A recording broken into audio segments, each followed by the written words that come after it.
Nope, me again. You're double duty. Josh has double duty. All right, we've got Primal Scream, Screamadelia, and in the opening Screamadelica. Sorry, I was about to say there's a C in there. Oh, great. Screamadelica. Doing it again.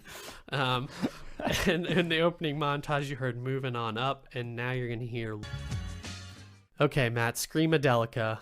Yeah. What are the stats on this one? So Screamadelica by Primal Scream comes in at number 62 in the 1990s on Best Ever Albums, number 11 in 1991, number 322 of all time.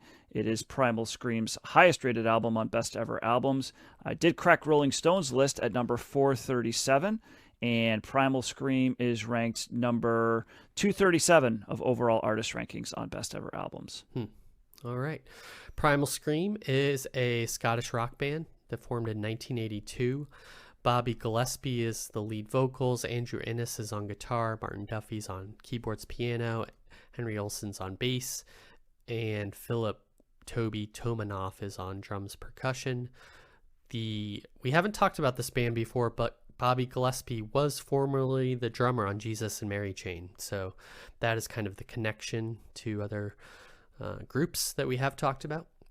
This album came out September 23rd, 1991.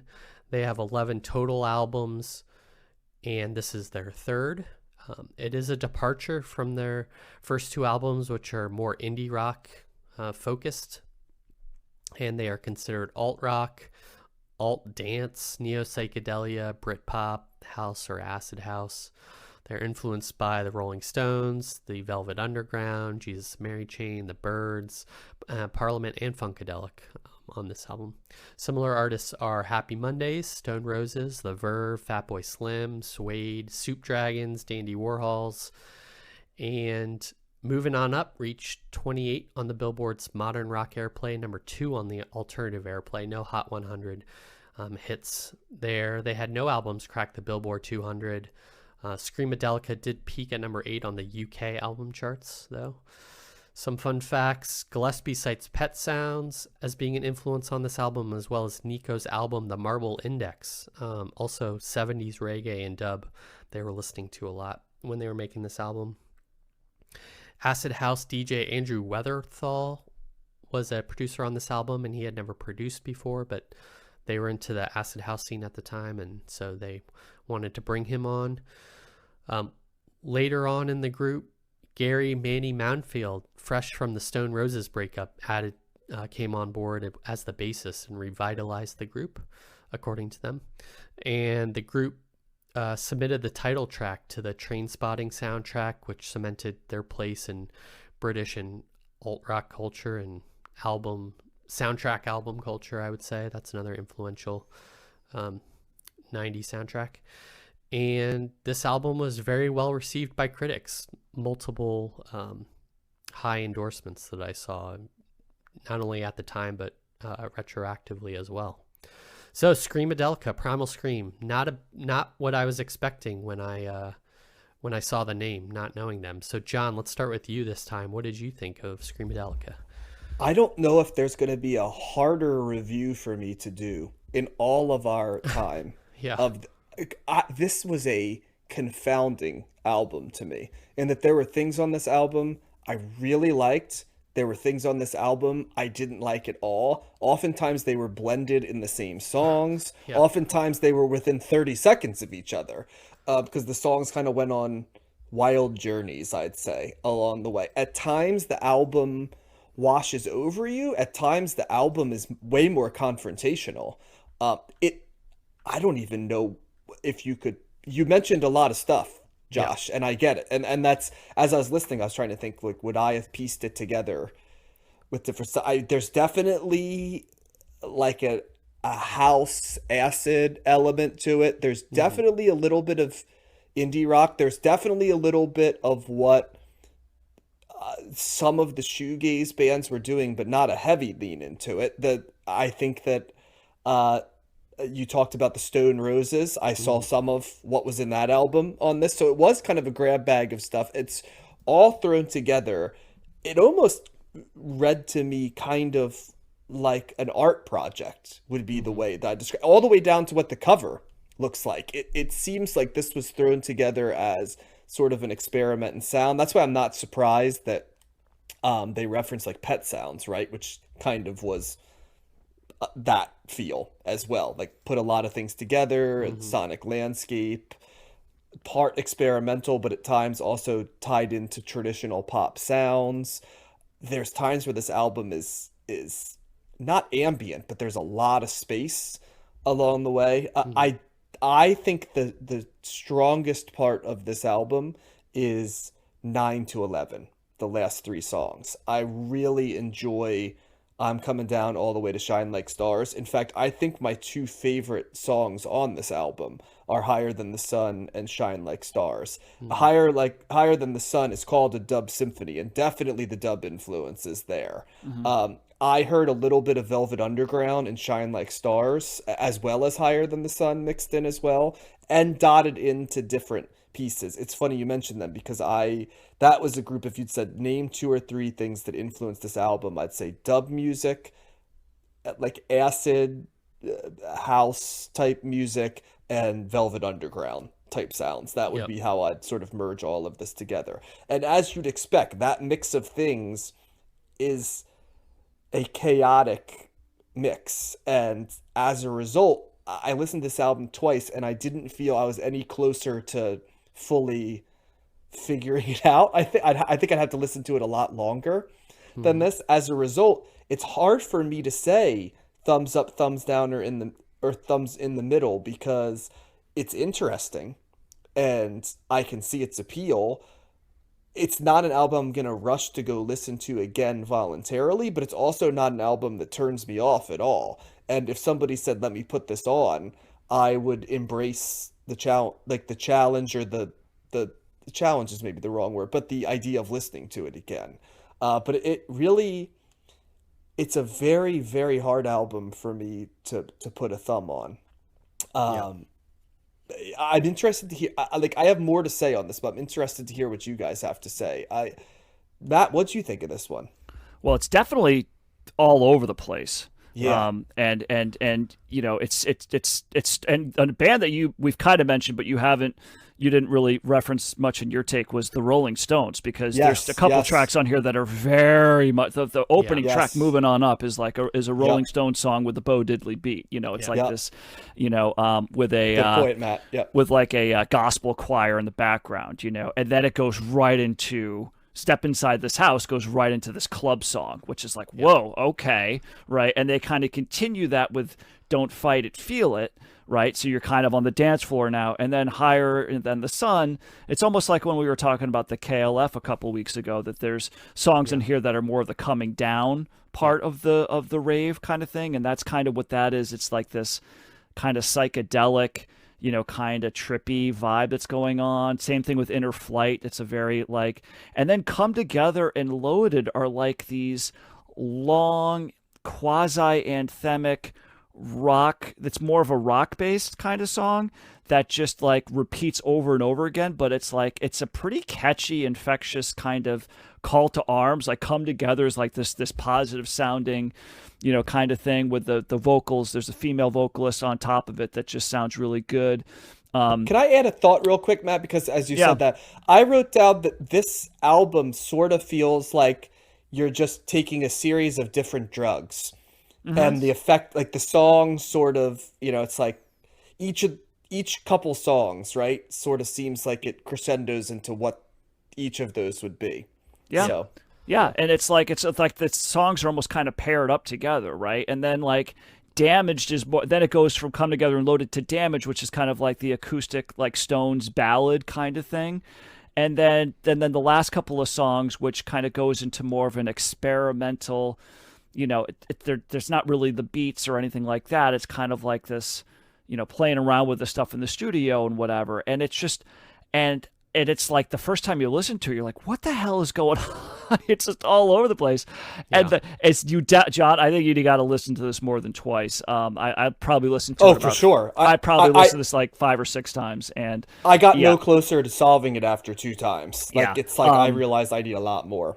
I personally, I loved it. I thought it was great. There's great variety on here, and somehow it kind of does flow together. Like once you kind of get over the initial shock of just like, where is this taking me? Because the whole first couple times you listen to, you're just confused. You're trying to figure out what the pattern is.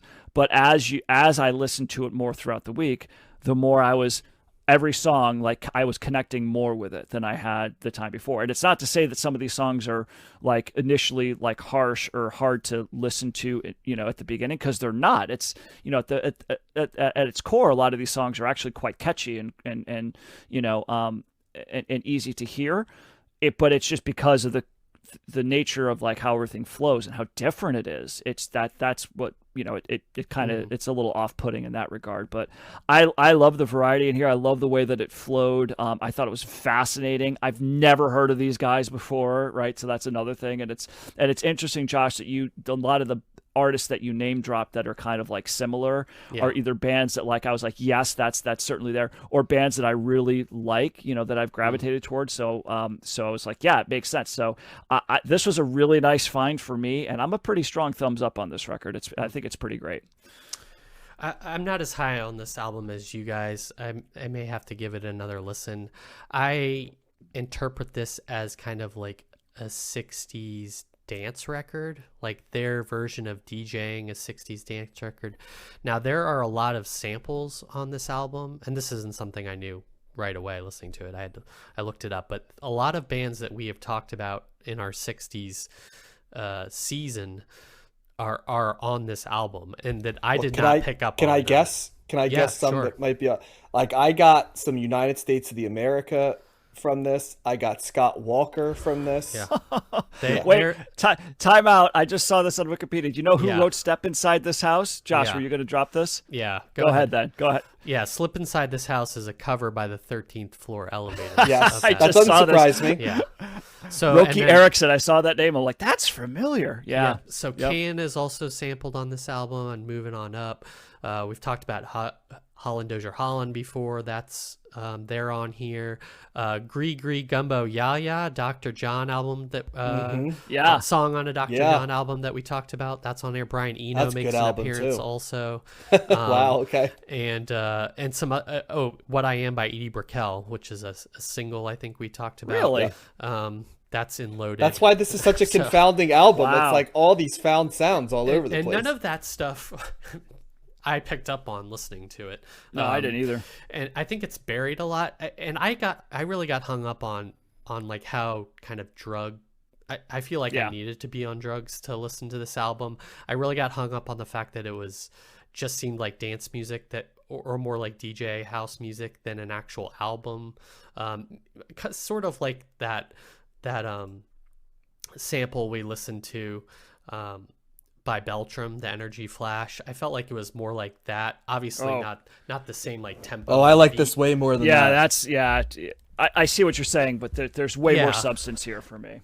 And I agree, but I felt that I was looking for more when I was listening to it. I thought there was going to be kind of more lyrics or more kind of structure to the songs, and it really just, for me, devolved into like samples and like dance music. And I couldn't, as a result, I couldn't really like get enjoyment out of it or get a hold of it. I definitely got Rolling Stones right off the bat. That was one of the first things I noted, and Fatboy Slim as well was one of the first things I wrote down. It just really screamed that to me.